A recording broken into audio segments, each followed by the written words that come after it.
श्री स्वामी समर्थ. स्वागत आहे तुमचं माझ्या यूट्यूब चॅनलवरती. आजचा दिवस तुम्हाला खूप छान सुखाचा समाधानाचा जाऊ देत हीच मी स्वामींच्या चरणी प्रार्थना करते आणि आजच्या या नवीन व्हिडिओला सुरुवात करते. अक्षय तृतीया ही दर वर्षाच्या वैशाख शुक्ल तृतीयेला साजरी करतात. या सणाला हिंदू धर्मामध्ये विशेष महत्त्व आहे. असे म्हणतात की कोणत्याही शुभ कार्याची सुरुवात या सणापासून केल्यास ते शुभ कार्य फलप्राप्ती देते व त्याचा आपल्याला लाभ मिळतो. 3.5 शुभ मुहूर्तापैकी अक्षय तृतीया एक असल्याने या दिवशी कोणताही मुहूर्त न पाहता आपण खरेदी किंवा कोणतेही शुभ कार्य करू शकतो. हा संपूर्ण दिवस शुभ मानला जातो. या दिवशी भगवान विष्णू आणि देवी लक्ष्मीची विधिवत पूजा केली जाते. आपल्या जीवनात व कुटुंबामध्ये सुख, समृद्धी, आनंद यावा, भरभराट व्हावी यासाठी अक्षय तृतीयेच्या दिवशी विधिवत शुभ मुहूर्तावरती पूजा करण्याची पद्धत आहे. मान्यतेनुसार अक्षय तृतीया या दिवसापासूनच सत्य, द्वापार, त्रेतायुगाची सुरुवात झाली असे म्हणतात.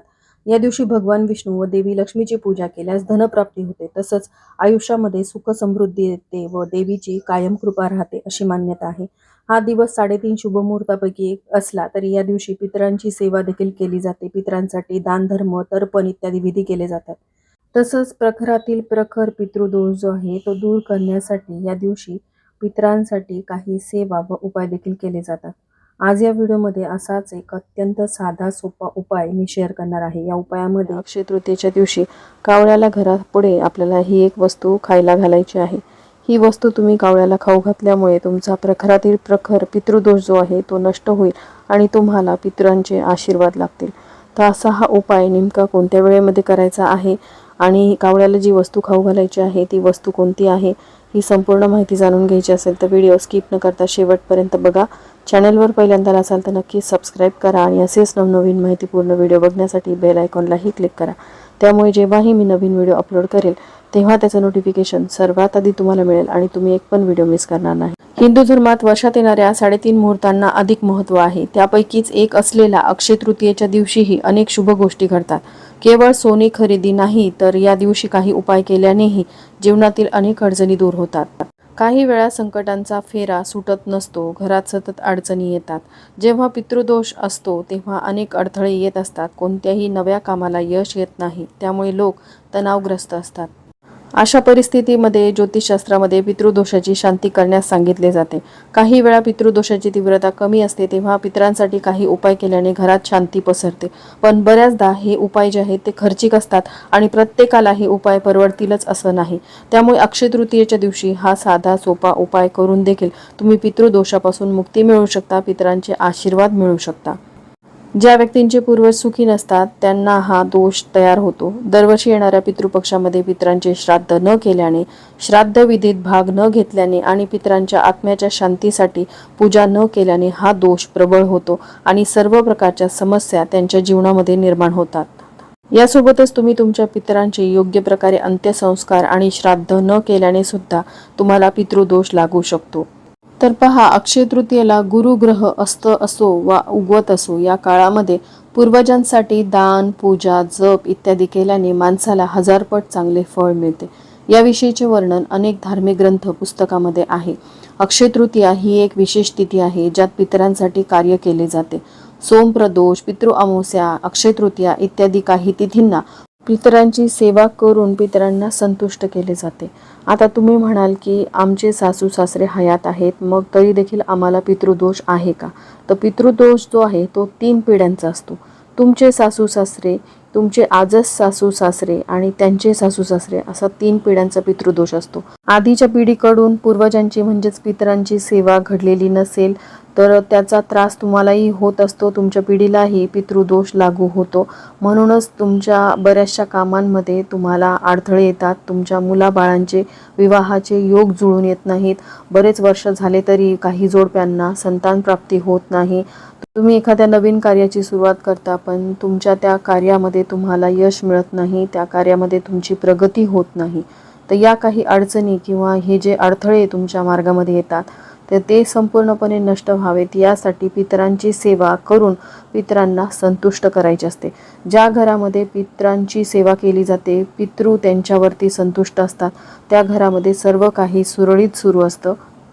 त्यांची कायम प्रगती होत राहते. त्यांच्या मार्गामध्ये कोणत्याही प्रकारच्या अडचणी अडथळे येत नाहीत. बऱ्याचदा आपण असं म्हणतो की समोरच्या व्यक्तीचं कसं काय सगळं सुरळीत सुरू आहे आणि माझ्याकडे पैसा आहे किंवा माझ्याकडे सगळं काही आहे तरी देखील माझ्या घरामध्ये एवढे प्रॉब्लेम्स का आहेत. तर त्याचं कारणच पितृदोष हा आहे. तर पितृदोषापासून मुक्ती मिळवण्यासाठी फार काही नाही, पण ही साधी सोपी सेवा तुम्हाला करायची आहे. तर पहा, अक्षय तृतीयेच्या दिवशी देवी लक्ष्मी आणि भगवान श्री हरिविष्णूंची सेवा उपासना केली जाते. पितरांची विशेष सेवा देखील केली जाते. ती तुम्हाला करायची आहेच, पण त्याआधी तुम्हाला एक विशेष सेवा करायची आहे. तर अक्षय तृतीयेच्या दिवशी उठल्यानंतर आपल्या घराची स्वच्छता वगैरे करून घ्यायची, कारण जिथे स्वच्छता असते त्याच घरामध्ये देवी लक्ष्मीचं आगमन होतं. स्वच्छता वगैरे झाल्यानंतर आंघोळ करायची आणि देवपूजेच्या आधी तुम्हाला पितरांसाठी एक विशेष सेवा करायची आहे. देवघराच्या बाजूला तुम्ही एक पाट किंवा चौरंग ठेवायचा आहे. हा पाट किंवा चौरंग दक्षिण दिशेकडे तोंड करून ठेवला तरीही चालेल, कारण दक्षिण दिशा जी आहे ती पितरांची दिशा मानली जाते. आता पाट ठेवल्यानंतर एक प्लेट भरून तुम्हाला तांदूळ घ्यायचे आहेत आणि त्यावरती तुम्हाला एक मातीचा दिवा ठेवायचा आहे. दिवा हा वापरलेला असला तरी स्वच्छ धुवून घ्यायचा आहे. या दिव्यामध्ये तुम्हाला तिळाचं तेल घालायचं आहे. तिळाचं तेल तुमच्या घरामध्ये नसेल तर तुम्ही देवपूजेसाठी जे तेल वापरता ते तेल या दिव्यामध्ये टाकायचं आहे आणि त्यामध्ये 2 वातींची एक वात करून तुम्हाला ती घालायची आहे. हा दिवा प्रज्वलित करायचा आणि पितृसूक्ताचं पठण तुम्हाला करायचं आहे. पितृसूक्त जे आहे ते तुम्हाला नित्यसेवा स्तोत्रमंत्र या पोथीमध्ये मिळेल किंवा तुम्ही ओम पितृदेवाय नमः या मंत्राचा जास्तीत जास्त जप करायचा आहे. ही सेवा केल्यानंतर मग तुम्हाला देवपूजा करायची आहे. त्यानंतर तुम्ही जी देवी लक्ष्मी आणि भगवान विष्णूंची सेवा करणार आहात, पितरांची सेवा करणार आहात, ती करायची आहे.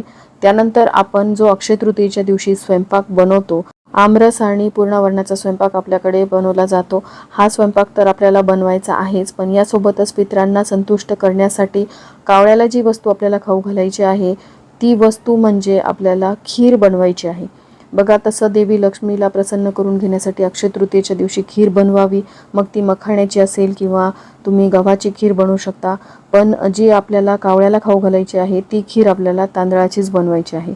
आता एवढा सगळा स्वयंपाक असल्यावर खीर बनवायची का? तर खीर तुम्हाला बनवणं शक्य नसेल तर जो भात आपण शिजवणार आहोत तो भात थोडासा बारीक करायचा, त्यामध्ये दूध टाकायचं, साखर टाकायची आणि ही खीर जी आहे ती आपल्याला कावळ्याला खाऊ घालायची आहे. तर कधी खाऊ घालायची? तर दुपारी 12 ते 12:30 या वेळेमध्ये तुम्हाला ही खीर जी आहे ती कावळ्याला खाऊ घालायची आहे. तर असं म्हणतात की अक्षय तृतीयेच्या दिवशी पितृ जे आहेत ते पृथ्वीवरती येतात आणि ते भुकेलेले असतात. त्यांना तृप्त करण्यासाठी हा उपाय अतिशय प्रभावी मानला जातो. त्यामुळे आपल्याला कावळ्याला ही वस्तू खाऊ घालायची आहे. तर कुठे खाऊ घालायची आहे? तर आपण घराबाहेरच जाऊन जिथे कावळे येतात तिथे ही खीर ठेवून देऊ शकतो किंवा आपल्या घराच्या गच्चीवरती जिथे कावळे किंवा पशुपक्षी येतात तिथे ही खीर ठेवायची आहे. बघा, अक्षय तृतीयेच्या दिवशी कावळे हे येतातच आणि आपण जो नैवेद्य पितरांसाठी ठेवलेला आहे तो कावळे ग्रहण करतातच अशी मान्यता आहे. आता जर तुम्ही अपार्टमेंटमध्ये राहत असाल आणि तुम्हाला अशी सेपरेट गच्ची नसेल तर तुम्ही तुमच्या अपार्टमेंटच्या टेरेसवरती जाऊ शकता आणि तिथे ही खीर ठेवू शकता. खीर ठेवल्यानंतर पितरांची माफी मागायची आहे. कळत नकळत झालेल्या चुकांबद्दल माफी मागितल्यानंतर ही खीर तिथेच ठेवायची आणि त्यानंतर तुम्हाला घरी यायचं आहे. बघा, ही खीर कधी ना कधीतरी कावळे येऊन खाऊन जातातच आणि पितरांचा आशीर्वाद आपल्याला लाभतो. एवढा हा प्रभावी उपाय अक्षय तृतीयेच्या दिवशी प्रत्येकाने करावा. इतर कोणतीही पितरांची सेवा नाही केली तरी अक्षय तृतीया असेल किंवा पितृ अमावस्या असेल या दिवशी कावळ्याला तुम्ही ह्या वस्तू खाऊ घातल्यामुळे पितृ संतुष्ट होतात आणि प्रखरातील प्रखर पितृदोष जो आहे तो नष्ट होतो. तर चला, झालेली सेवा मी स्वामींच्या चरणी अर्पण करते. इथेच व्हिडिओचा एंड करते. व्हिडिओ आवडला असेल, हेल्पफुल वाटला असेल तर लाईक, शेअर, सबस्क्राईब करा. भेटूया तशाच एका नवीन व्हिडिओसोबत. श्री स्वामी समर्थ.